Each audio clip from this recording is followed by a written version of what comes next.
Welcome to the Apple Insider Podcast. This is your host, Stephen Robles, and it's the big show before Apple's Wonderlust event. So we're going to talk about what to expect. One more time, we're going to try to make it different than last week, but also have some anecdotes about my own iCloud data restore. I locked myself out of an iPad. We have that to talk about. And I want to ask my co-host today why Apple won't buy Disney, because he wrote an article about it. This episode is brought to you by ZocDoc and Notion AI. And joining me this week, my good friend William Gallagher. How's it going, William?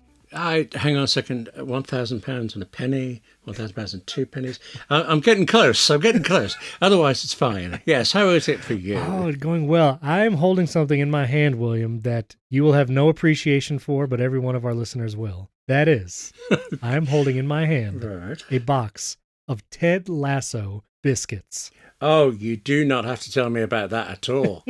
No, you really don't. I got the biscuits. Listen. The FedEx truck literally arrived right before we started recording, and I said to myself, I'm going to make a little video. I'm going to eat a biscuit so I can tell William, who cares not about Ted Lasso, that I ate a Ted Lasso biscuit. And it was pretty good. I do have biscuit issues, though, so... Wait a minute. Is this like a medical issue or something else? No, I run a project that's a 1 biscuit, 2 biscuit, and 3 biscuit thing. The idea being that the longer ones you need provisions, and biscuits are the thing. Okay. So. Now I have a question. If you're new to the show, first of all, welcome. Thanks for listening. William is in the UK over there. Now, language is a little different. So these biscuits, quote unquote, when I take them out of the box, to me, I would call it more of a cookie style treat than a biscuit. So if that is what you call a biscuit over there, what do you call the bread type of round device that you might eat with butter over there? What do you call that? A scone or a scone, depending on where you are in the country, maybe. What if it's soft, though? But that is soft. A biscuit literally means baked twice, so it tends to be a harder thing. I thought the American equivalent was, cookie equals biscuit. Right. But I didn't realize you've got the Cookie Monster, Yeah, something like that. Anyway, they were delicious, William, and I'd send you some. Well, they were delicious. A box arrives right before we start talking, and already the one I ate was delicious. That's what I meant to say. There's still a whole box. Right. If you want to come over, back up. If you want to come over and have a biscuit, I'll make you some. Yes, that's why I would come over. I'll make you a spot of tea, and you can have a biscuit. Yeah, really selling it to me. No. Okay. Are you going to give me this iPad? So you've promised me an iPad for years, and now you're locked out of it. Maybe in 2024 when the OLED models launch. We'll see. We'll talk about it then. Okay. We'll talk about it then. I need your help with something else, William, because we had 2 5-star reviews this week from Endo1976 from Australia. Thank you for that. But also, the second listener is from Ireland, so closer to your neck of the woods, and has challenged me to pronounce their name. I actually have their official name spelling, and I'm going to put you in the hot seat because maybe you'll know how to pronounce this more than me. So are you ready? I'm going to tell you how to spell it, okay? You ready? Okay. Yes. Eoghan. Well, I would have said Owen for that, but I honestly don't know if I'm right. Okay, well, so you said Owen. I was going to, I have it. Well, not quite Owen as in Owen. Right. It's really, really similar. Right. To that. I'm choosing not to pronounce certain syllables. Okay, see, I was going to say Ian. Like, Oh, I could see that. Like IAN here in the States, but spelled differently. So, or it could be Eofen. I have no idea if I were to say it like totally phonetically, but I really have no idea. So you're right. To tell us that, yeah. Could it be just or you? Does that work? Could be. At all, do you think? Because that works for me, actually. That gets me. That might work. Yeah, I don't know. But listen, Again, we probably butchered your name 18 different ways just in the last 5 seconds. So we apologize. Well, let us know if either William or I got it right, because I literally have no idea. But thanks for listening all the way from Ireland. That's wonderful. So obviously, next week is the massive iPhone 15 Wonderlust event from Apple. We're going to get into some of those things. Wait, you didn't know about it? What? This is a surprise to William. Nobody tells me anything. I know, you have no idea. And listen, we're going to talk a little bit about it. We covered a big preview last week, but I want to mention a few more things and get William's take, of course, very important. But I thought it'd be fun to share some anecdotes from this past week, because I just failed on several fronts on Apple devices, and I was able to recover them, but I'm curious if anyone else has this experience. So number one, William, have you ever deleted let's say, a repeating calendar event that you spend a painstaking amount of time entering in all the details over the course of a year, and then you accidentally delete it and it's just gone forever. Have you ever experienced that? No, but last night I completed a 2-hour edit on a Final Cut Pro video, and this morning I found that 17 of the sort of B-roll elements were just not there at all, and I had to redo the whole thing. So I feel the pain, but I've never had that particular. Okay, so did that happen because you thought they were imported from the iPhone, but they in fact were not? No, they were all on the timeline. It's got to be finger trouble. I must have selected something and deleted it, but I mean, it was like, weirdly, it wasn't everything. It was almost everything, but there would be the odd item that stayed. So there's no question. I was on the whiskey last night or something, and did it. And I can blame only. Well, I don't actually drink. Can you think of a type? Jack Daniels is a type of whiskey. I'm blaming Jack. You're blaming Jack. I will say, though, I just recently, I filmed some B-roll with my iPhone. I connected it to Final Cut with the cable, imported some footage, and I thought it finished importing. I disconnected my iPhone, closed Final Cut, and when I went back to look at the project, all those clips had the big question mark on it and said they weren't imported. Oh, yeah. And so I do feel like sometimes that's a little wonky, like it's referring to the file still on the iPhone, but somehow like visually showing you that maybe they're imported or not. I am hoping the iPhone 15 or Thunderbolt solves all this somehow. But okay, how about this?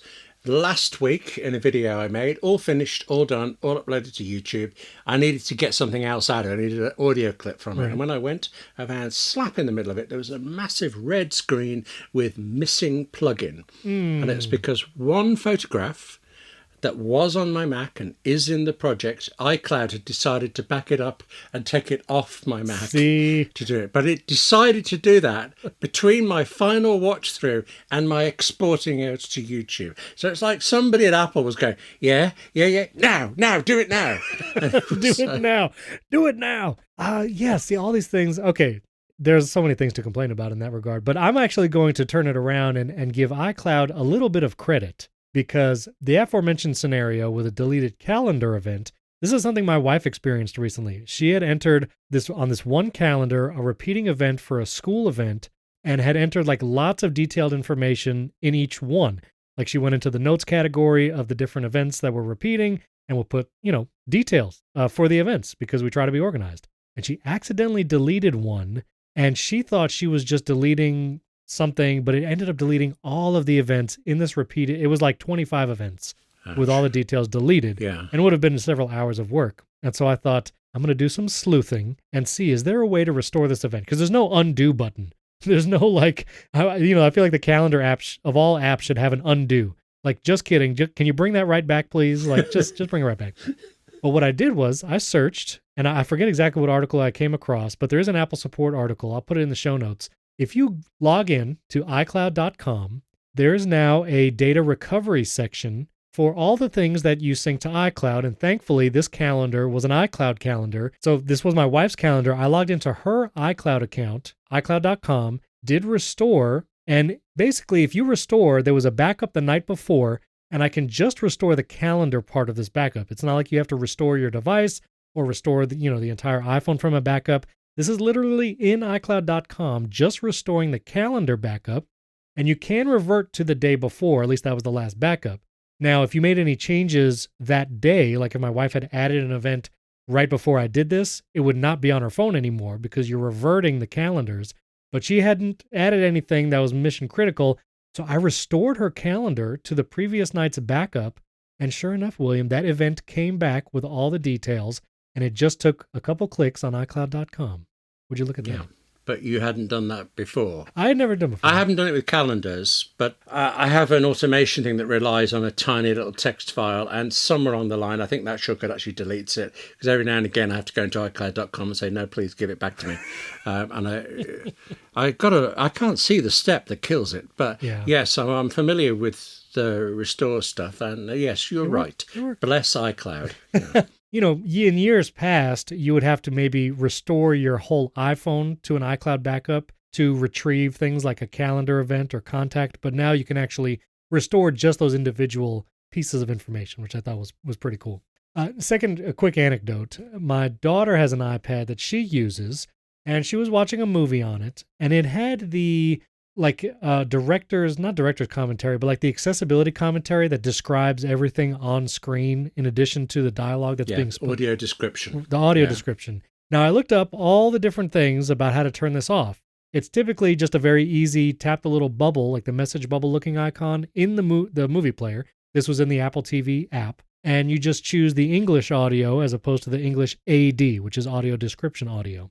For some reason, it wasn't working. It kept doing the describing what's on screen. And so I was like, I went into the accessibility settings. I was trying to turn voiceover on and off, audio descriptions on and off, just playing around with it.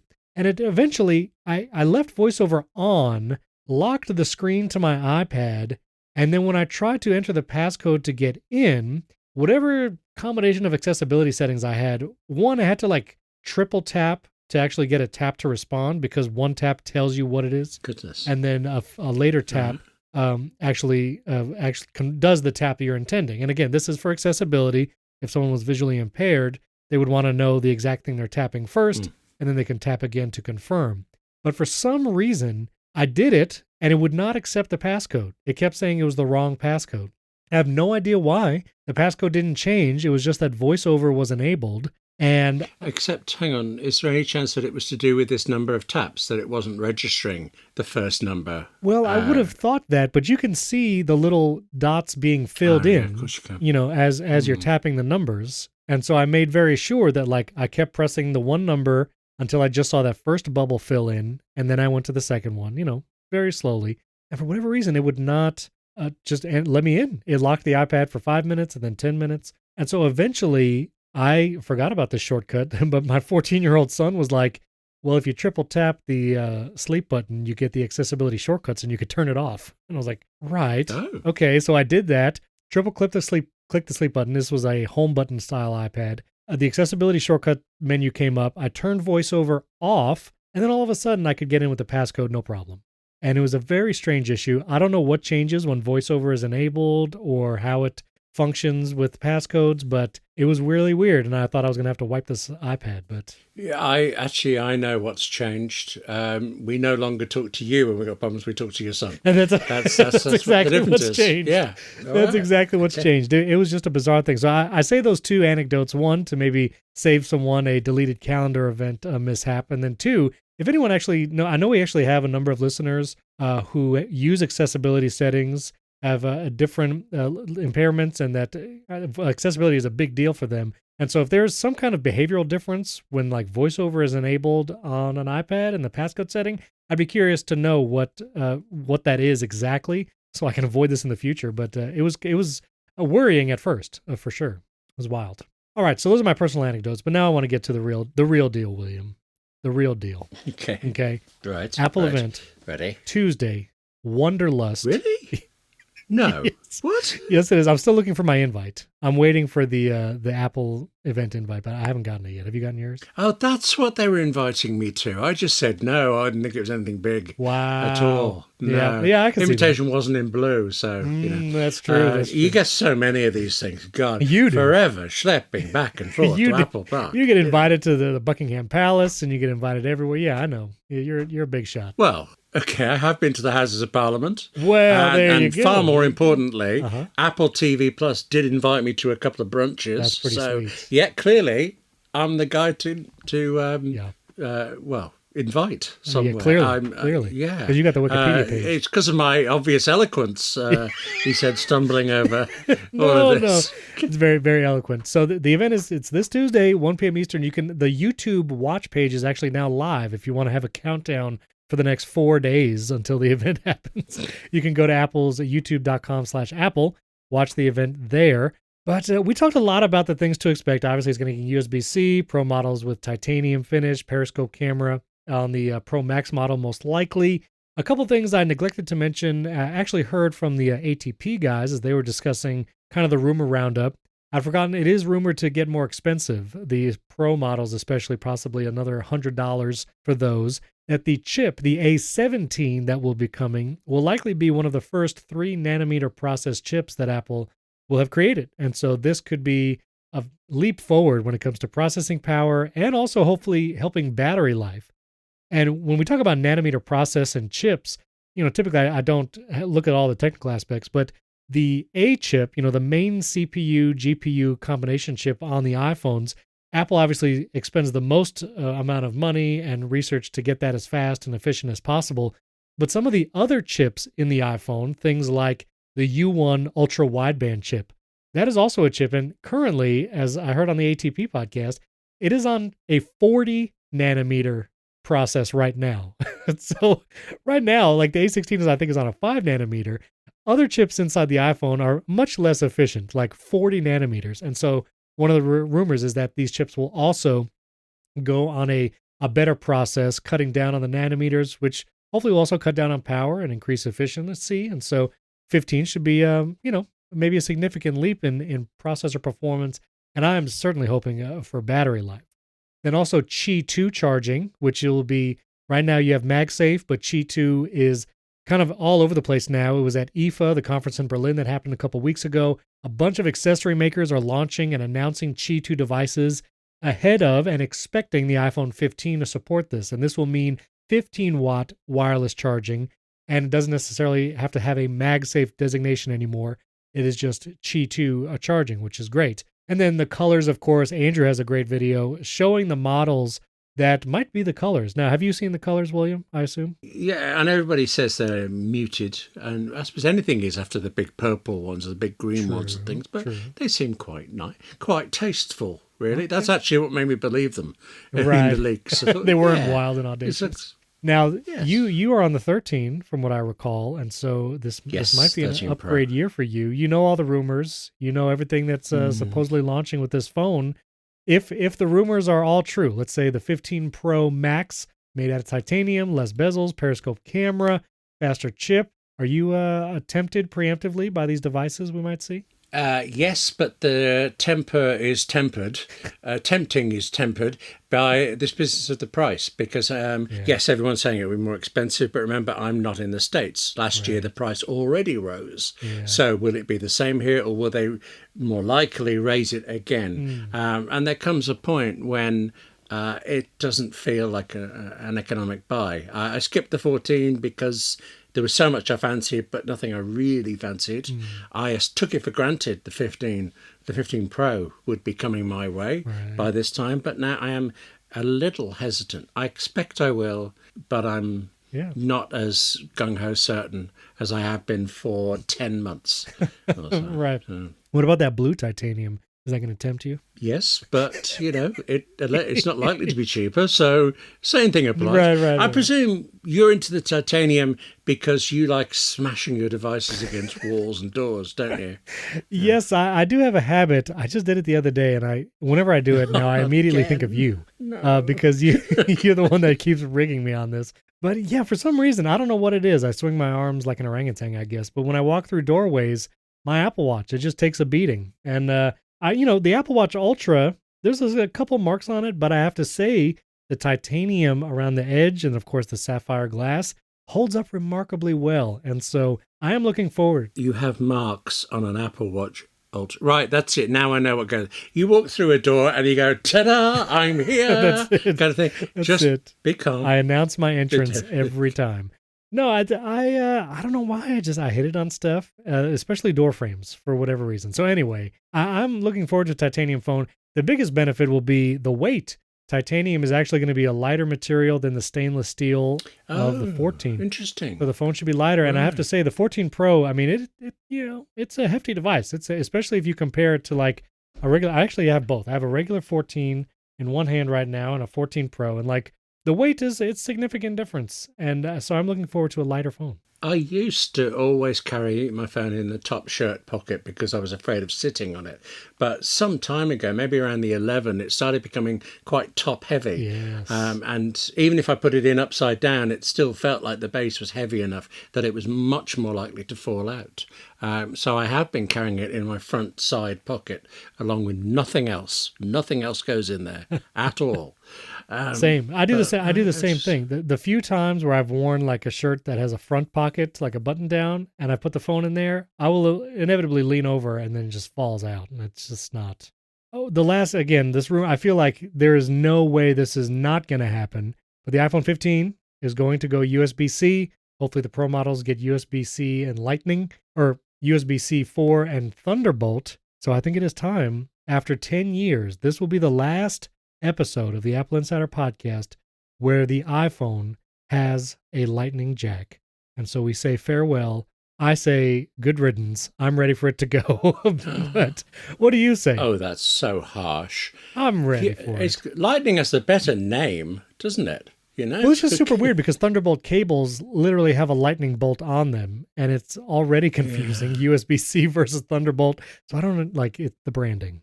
It's just Thunderbolt 4. Every time I hear Thunderbolt 4, I think of Jerry Anderson and the little yellow submarine and things that goes under. And you're just looking at me blankly now, but I cannot disconnect that connection. Wow. There. Well, I am ready. I am ready for a USB-C world. I still have like 2 USB-C to lightning cables around, one for fast charging if I'm traveling, and the other for transferring footage from my iPhone to my Mac. And I am very excited to do away with those permanently and just live the whole USB-C lifestyle. It's gonna be great, William. It's gonna be great. Am I just calmer or something? Because I don't really care about faster charging because I charge it overnight. And as long as it's charged by the morning, what do I care? It's rare. I just recently was at a conference and I used fast charging there and it was useful.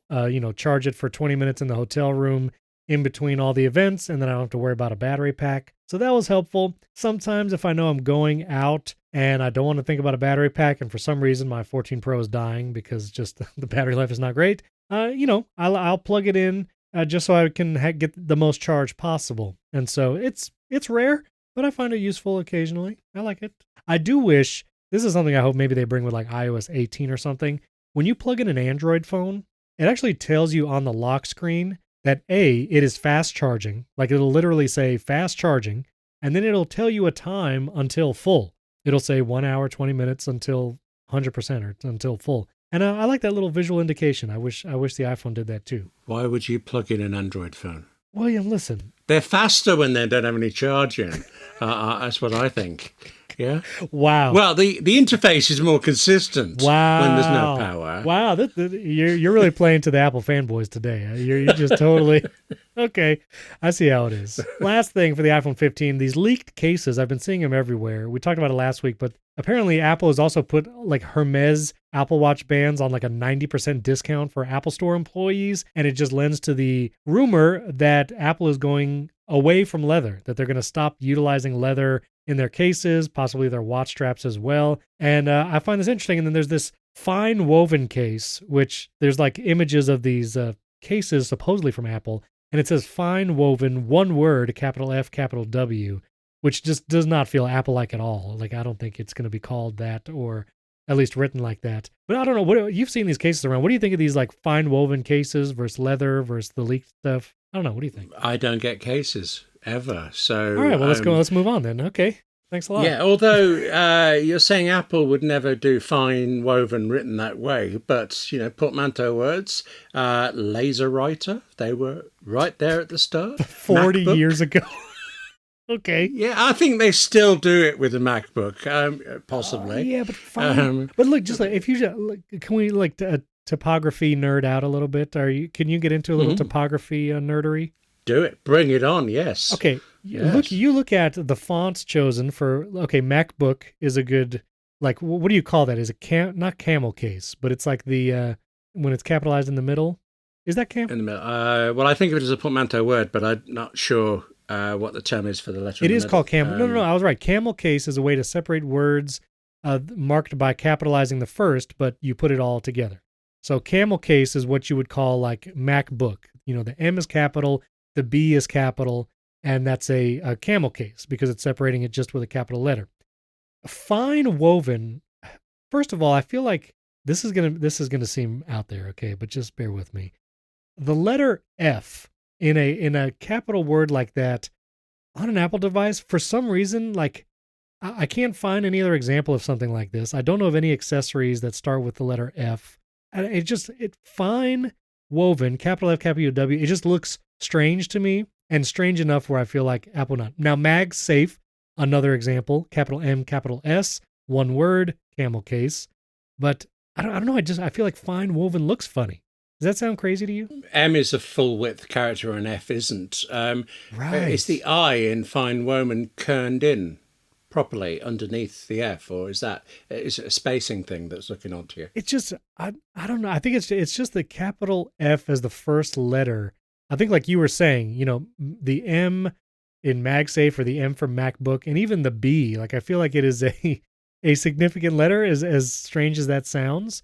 And I just don't see it. I'm just thinking I got F quite a lot at school, so maybe it's a more significant letter for me than for you. I think that's a good I think that's a good example too. Like F is not usually just a letter with positive connotations, as strange as that sounds. Free iPad. Now, free Nelson Mandela. Right. That might be going back a little further, Now, okay, like braided. So the terminology for anything, like the Apple Watch bands, I think of them as woven because the pattern of the actual band looks woven, but they're called the braided solo loops. Just like if you were to get a braided cable, like the new charging cables, like the one that comes with the Apple Watch Ultra or the MagSafe cable with MacBook Pro, they're all they're saying braided. They're braided instead of woven. So I don't know. I call me crazy. Listeners, let me know if I sound crazy, but I don't think we're going to see fine and woven as what this, especially for a case. I just don't see it. Maybe I'm crazy. I feel like suede. I heard somewhere that like suede might be a better name. Oh, look at, okay. So you could be swayed by suede. Wow. But you won't find fine work. Okay. Thank you. Right. Thank you. Yeah. Okay. The last thing I'll say, I'm looking at cases here. Soft touch as a material is also camel cased, capital S, capital T, in the accessory portion of the Apple website. So soft touch, MagSafe, you got MacBook, and then all the OSs are kind of camel casey because you got like lowercase I, capital OS, lowercase Vision, capital OS. I feel like I sound like a crazy person, but I don't see fine woven being a thing. That's all I'm saying. Do you remember when Apple came out with the Lisa and claimed that it stood for, what was it, local interface systems, some nonsense like that? Do you know there is actually a word for when you do that? When you pick a word and then fit the letters to it. Like an acrostic? It's called... No, an acrostic is when the first letter of every line spells out something. When it's an acronym where the word was picked first and everything was fitted in, it's actually called a backronym. Backronym? Isn't that wonderful? A backronym, yes. I learned that last week from the podcast 99% Invisible, and I applauded.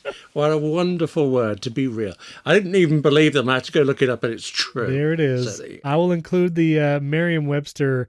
This is going to be the first link because I always try remember, I'm British. I'm not very keen on Merriam-Webster. Oh, really? One fella comes along, decides to rewrite the language. Oh, I'm all for language evolving, and we could talk about that. And there are certain Americanisms that actually it's because America has protected them instead of letting them die the way England has. Gotten is the famous example. But one fella sits there and thinks, nah, nobody's ever going to check on something.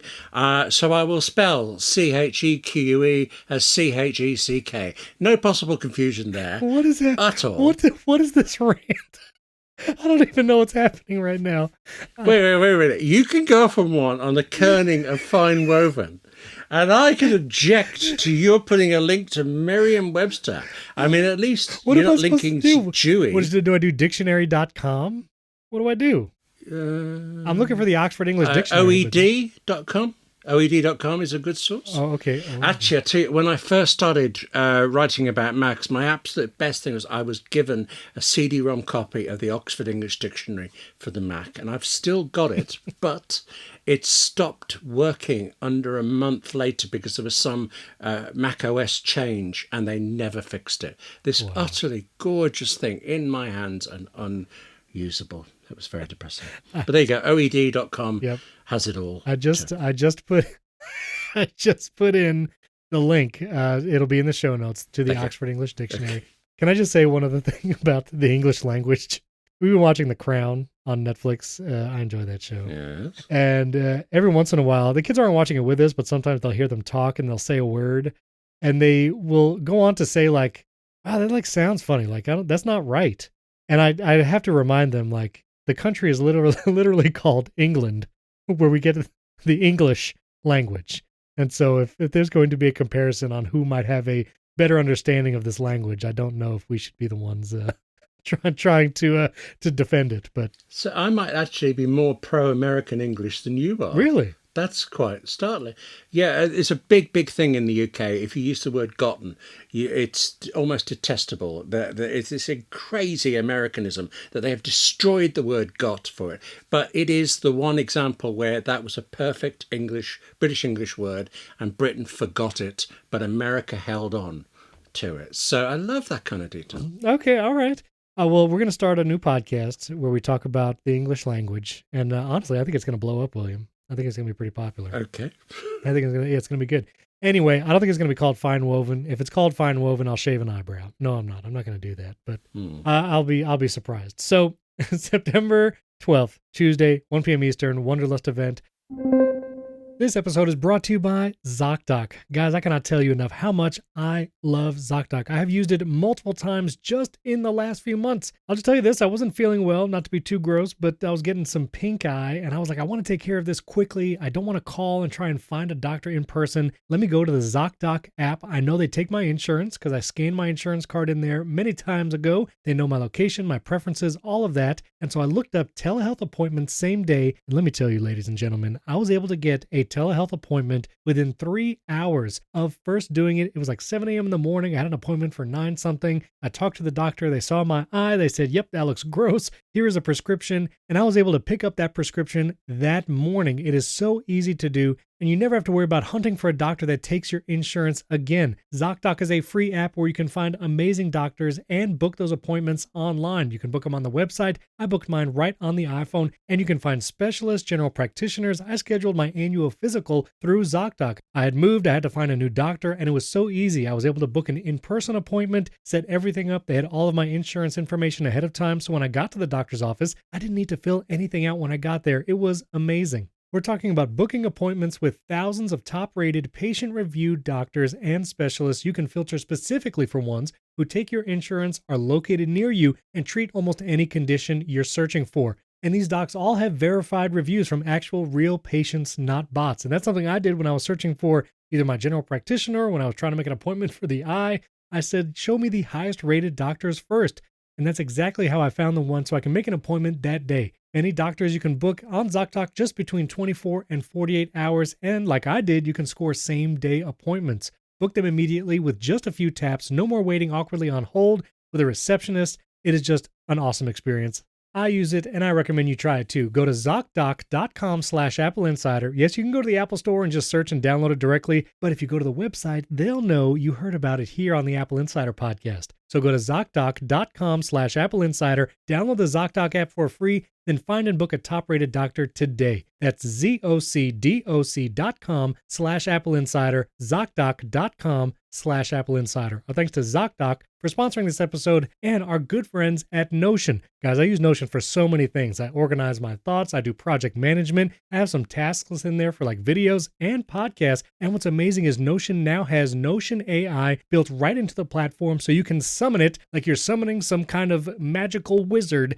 to help you anytime you need help in a document. Maybe you need help brainstorming. You want to rephrase something in a different tone of voice. You need it to make something that's a few paragraphs into a few bullet points or vice versa. Notion AI can do all of that. I actually plan podcasts in Notion. I'll have some bullet points. I'll have some headlines. Maybe I'd like a few more ideas or brainstorming, or maybe I'm doing an interview. I can have Notion actually, or maybe I'm actually going to do an interview. I can have Notion AI recommend questions based on the person and the topic. It's just incredible. I'll also take transcripts from my podcasts and videos, bring it into Notion, and then ask Notion AI to make social media posts from it, ask it to make a blog post from the transcript, and then I can even change the tone right there in Notion AI. Notion AI helps you work faster, write better, and think bigger doing tasks that normally take you hours in just seconds. Notion AI helps you automate all the tedious tasks like summarizing meeting notes or finding next steps, and then you're free to do the deep work you're best at, being creative, getting to the more challenging aspects of a project, and leave the rest to Notion AI. Use Notion AI to improve writing, summarize pages, find action items, translate into any language, and more. Simply select your text in a Notion document, click Ask AI, and increase your productivity like never before. So try Notion AI for free when you go to notion.com/AppleInsider. That's all lowercase letters, notion.com/AppleInsider to try out the incredible power of Notion AI today. And when you use our link, you're supporting our show. So try Notion AI for free right now at notion.com/AppleInsider. And all those links are also in the show notes. You can just click them there. Our thanks to Notion for sponsoring this episode. We stopped really talking about all the iOS updates once the event was announced because it was like new devices. But with the Apple event, with the iPhone event, typically iOS 17 and iPadOS and macOS Sonoma, it's always unknown. Like those might come out in October. We might see them at the same time with iOS 17, but iOS 17 is usually released the next week after the event. Usually we get a release candidate, the final beta on the day of the event, September 12th. And then the iOS 17 public launch, I feel like sometimes it's been as early as the Monday after. So Monday the 18th, but I would think latest Wednesday, September 20th, we'll actually have iOS 17 like everywhere, and we can all stop running the betas and actually have the legit thing on. Also with iOS 17, I have it running on my iPad Pro, the beta, iPadOS 17, and when I log into iCloud.com, it actually has the option to log in with your iPhone rather than doing the login and password and then having to wait for that two-factor code. But you can't do it until you have iOS 17 on your iPhone as well. So I'm looking forward to that. And also passkeys, which this is not an iOS 17 thing. This has been around since iOS 16. But I do want to mention I've been seeing it more and more where you can use a passkey to log into accounts for Google, eBay, PayPal, your Adobe account. Strangely, one of the few social media networks that supports passkey is TikTok. You can log in with passkey, and I've been enabling passkey everywhere. I trust it now because I've synced it across devices and it works seamlessly. Are you a passkey adopter? Do you like using passkey? I haven't really thought about it. Actually, I haven't been forced to use it, and so I haven't gone looking for it. You should enable it. Enable it on like your personal Google account. Okay. Pretty good.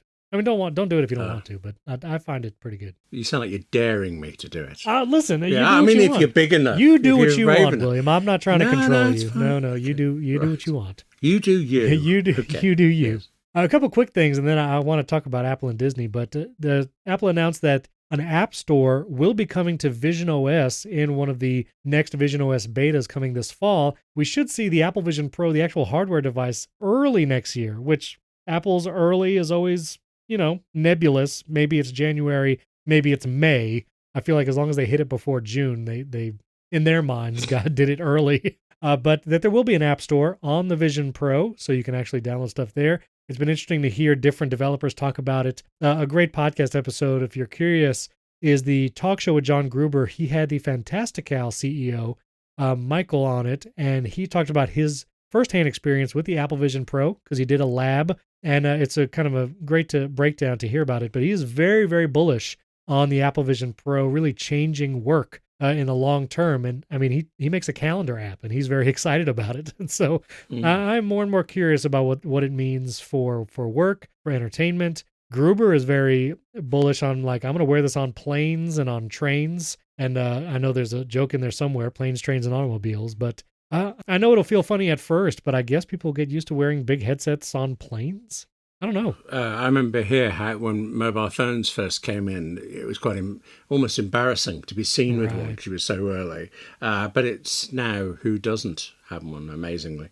So, yes, it will get used to everything. And, it's funny. I feel like when Bluetooth headsets first came out and they were like the big, like turtle-looking Bluetooth headsets, like from Motorola, they would have a little stick coming out. It was always very like, oh, that dude, it's one of those kind of people, it's like Bluetooth.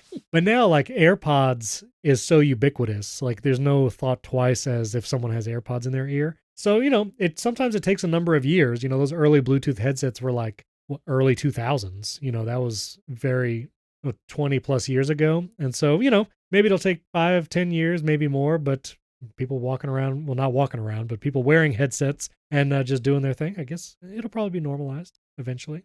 Would you wear an Apple Vision Pro on like a train or something? Just kind of in your own world? I think if I went on a train, I would enjoy looking out more than I would working. So probably not. But the number of times I have to work on trains, yeah.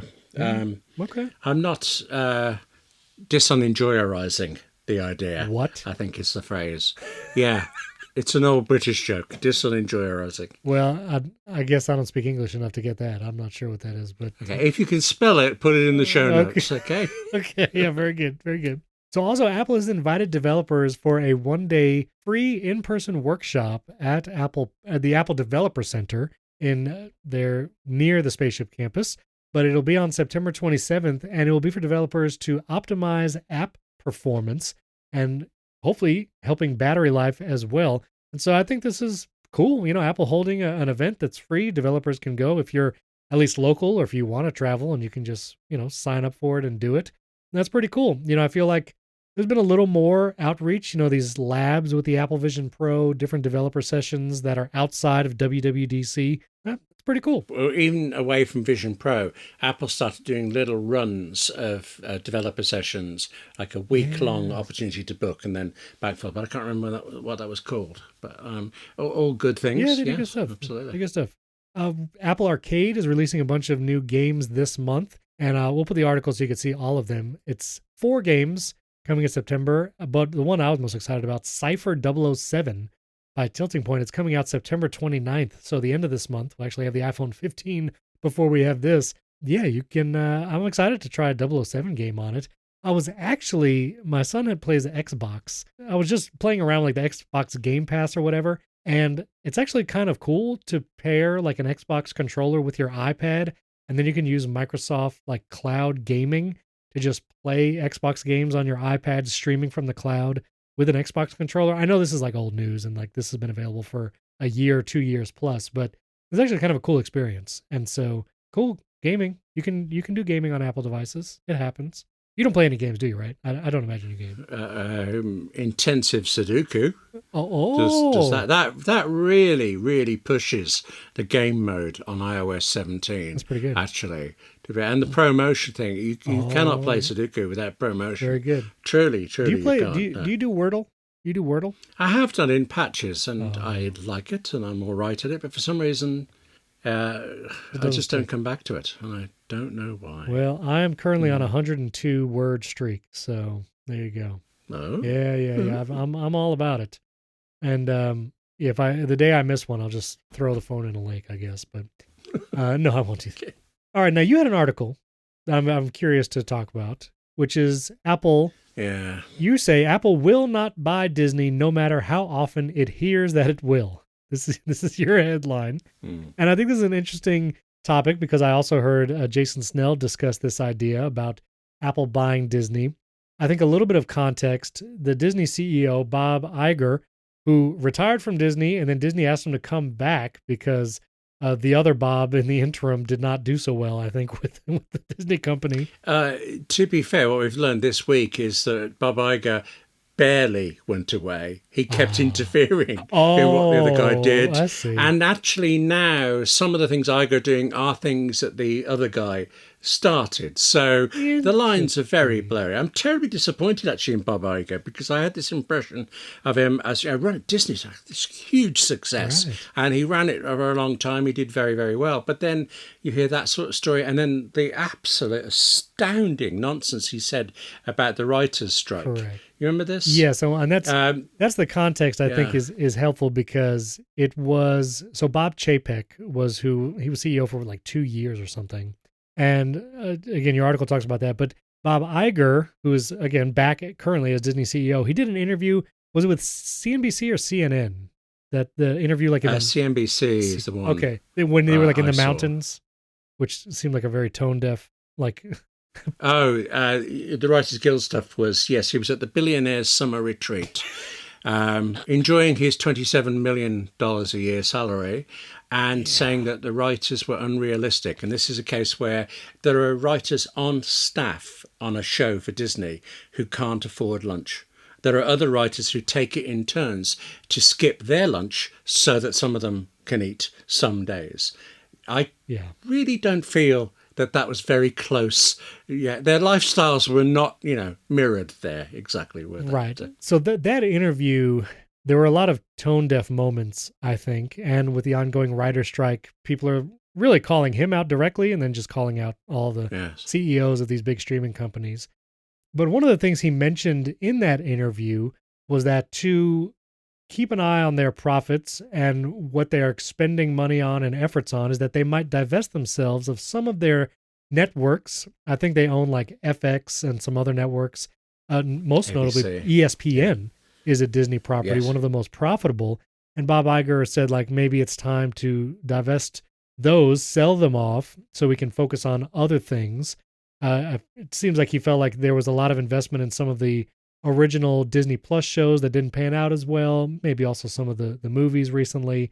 And so all of that in the context, and then the conversation, which repeatedly happens, I feel like over time, is that, well, Apple should just buy Disney. Apple is trying to do more content like Apple TV Plus, the whole Apple One Services bundle. Apple is always looking for more like areas where they can grow. Growth is always an important thing when it comes to investors. And so Apple buying Disney just seems like a win-win. Like it's a whole new area of growth for Apple. Disney can, not that it's a bailout. I mean, Disney is doing just fine, but that, they would have this huge influx of cash, and now Apple can invest more into whatever it is, the Disney parks or the Disney entertainment properties. And so it's this like semi-popular idea. And so tell me, William, why will Apple not buy Disney? Well, actually, this just pops into my head when you've described it that way. I know that if you are making a TV show for Apple and things are going okay, then Apple is fantastic. They are great support. The budgets are there. Everything's brilliant. I also know that if it goes slightly wrong, if something isn't working out, then Apple is on top of it like vultures, and they micromanage everything. And basically, you're never going to recover if it gets to that stage. So Apple has this reputation of being welcoming for creatives, but incredibly tough when things go wrong. Right now, Disney has this thing of there's Bob Iger dissing writers. He did try to atone for it by saying creatives are very important to Disney, but at exactly the same time they launched this, you mentioned this, they cancelled shows. They make shows and they pull them off air after 4 weeks, and they remove them completely solely so that they do not have to pay royalties to the creatives. Right. So a creative now with a project, why would you go to Disney? You might go to Apple. You need to have gone to other people before you go to Disney now. So would Apple inherit that bad image and lose what credence it's got? Maybe, maybe not. But also, when you describe it, you make it sound like Bob Iger is asset stripping Disney. And ESPN is the profitable one, so it's the most likely, I suppose, to go away. But let's say Apple didn't try to buy Disney, it tried to buy ESPN. We know that Apple likes worldwide rights for everything. They've explicitly said they wouldn't do certain sports deals because they couldn't get that.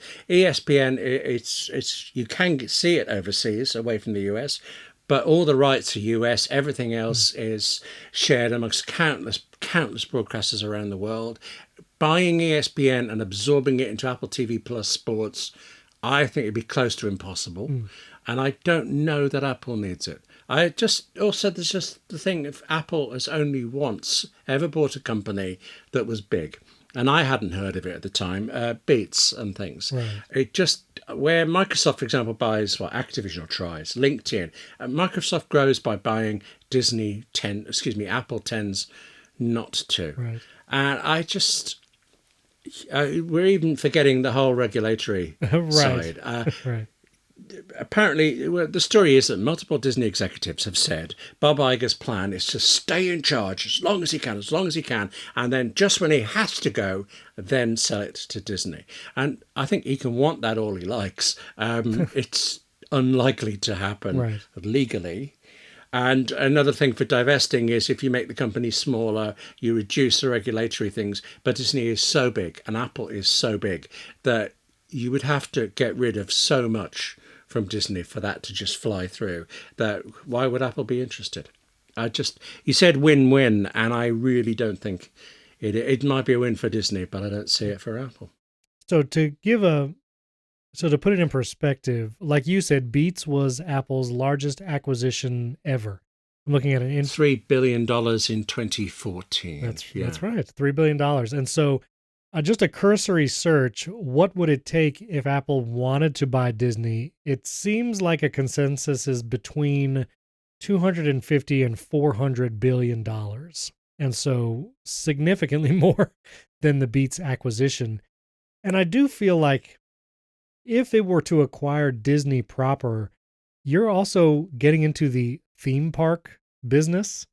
You're getting into the cruising business. You're getting into I'd forgotten about that. Network television. like there is way more to Disney than the movies and the TV shows, even though that's, where it's pumping a lot of money into like Disney Plus. I feel like it would be a more likely scenario that Disney tries to sell ESPN and Apple acquires that because it feels closer to what they're trying to do with sports, and it could be rolled into Apple TV Plus, and it's already an arena that they are in and trying to grow. But I am in agreement with you as far as like acquiring Disney proper, like, and also there are Disney parks all over the world. If you're here in the US, a lot of times we think Disney World, Disneyland. I think there's also a Disneyland in France, another one in Paris. Yep, Paris. Yes, Disneyland Paris. And isn't there one in China? Isn't there a Disney? Oh, I don't know that. That makes sense, but I don't know. I think I've been to the Paris one on a press trip. It's rather nice, actually. There's one in Tokyo. There's Disney Sea there. There's Disneyland Paris. Cool. There's a few resorts in Tokyo. There's one in Shanghai, Disneyland. And so, I mean, you're dealing with like international multi-theme park undertaking, which, we talk about Apple being distracted from their software because of a headset or something. And it's like, this would be wild for a single CEO to oversee everything from a cruise line to a VR headset to a smartwatch to like AirPods. Like, it's just, I don't feel like that would be tenable and probably not great decision, but there's no way Eddie Q could take on Disney Plus, for example. So if you bought it, you'd stick with the executives running it they've already got. And do you want that? Because right now, I mean, back to Bob Iger and the writers, there he is dissing us for going on strike and withdrawing our services. But Disney has just pulled its deal with, which is the cable company that it's just abandoned serving in protest to not getting the rights it wants. So it's all right for some executives to pull off. It's not right for the workers. I don't think Disney is really quite the company you would hope it would be. But now, you saying Eddie Q, though, I kind of would love to see Eddie Q sell like a cruise. I feel like that would be pretty amazing. With Craig Federici doing the entertainment shows. Yeah, absolutely. You'd sign up for that, wouldn't you? Yes. Now, an Apple cruise, William, this might have changed my whole opinion. I think there were some. Did Macworld, when that was a conference, also have cruises? Or am I just dreaming? Well, now? I tried to search. What was you doing on Apple Cruise? This Macworld Macmania cruise. Yes, Macmania. That's September 2011. This was a thing. Goodness, as recent as that. This was a thing. I 90s was in my head, but I mean, this is an old website. It looks like, and it has a book this cruise now. So the information is still there. Well, click that button quickly. Yeah, I got it. Yeah. Can you get a good price on the ticket from I'm sure. Well, 12 years ago? This was before inflation, all the inflation that's happening. So yeah, that's great. Anyway, that's funny. I will put, apparently this has been multiple years. 2006, there was Macmania 5, setting sail from Tampa. I would have done that. That's right over here. Anyway, I would have done that. I'm going to put that right under the link to the Oxford English Dictionary for backronym. Thank you. Yep, that'll be there. Okay. If you want to read about that past cruise. Oh, they should do that again. That's pretty good. But anyway, I think I agree with your assessment. William has a great piece. We will link to that in the show notes. And of course, keep your eyes peeled because this Tuesday, it's all happening. We don't have time to talk about it. What is it? Oh, my word. What? When? 1 p.m. Eastern. One will go with that. 1 p.m. Eastern. Okay. I think that's 6 p.m. UK time, right? 5 hours ahead. Yes, it is. Yes. And real quick, I bought an iPod the other day. Did I tell you about that? I'm not. Wow. Yeah, no. I bought an iPod video. I wanted my original iPod. This was my very first Apple device, so I went on eBay. I bought it. It works. The battery's actually pretty good. You can't sync it with anything in macOS Ventura. It doesn't even, nothing works. But I actually had an old computer running Mavericks, and so I connected the iPod to that, and it wouldn't sync any of my iTunes library, which was kind of frustrating because I wanted to put an episode of Lost on here because that was the very first thing I watched on my iPod video. Oh. But podcasts, long live podcasts. You can sync podcasts to this thing, no problem. So I got an AppleInsider podcast on here, and I got Movies on the Side podcast. And look, you can even hear the click. Watch. Yes. A very distinctive click. Yes. That's the click wheel from my iPod video. You're welcome, everyone. That's what we'll leave you with. Don't forget, tune in. We'll have a recap podcast right after the Apple event. I try to get that out very quickly, so keep your eyes peeled for that. You can support the show, get ad-free versions every time, right in Apple Podcasts or at patreon.com/AppleInsider. You can follow William and myself on all the social medias. All those links are in the show notes as well. As always, thanks for tuning in. We'll catch you next week at the big Apple event. Wonderlust. See you then. What? That's next week. Perfect.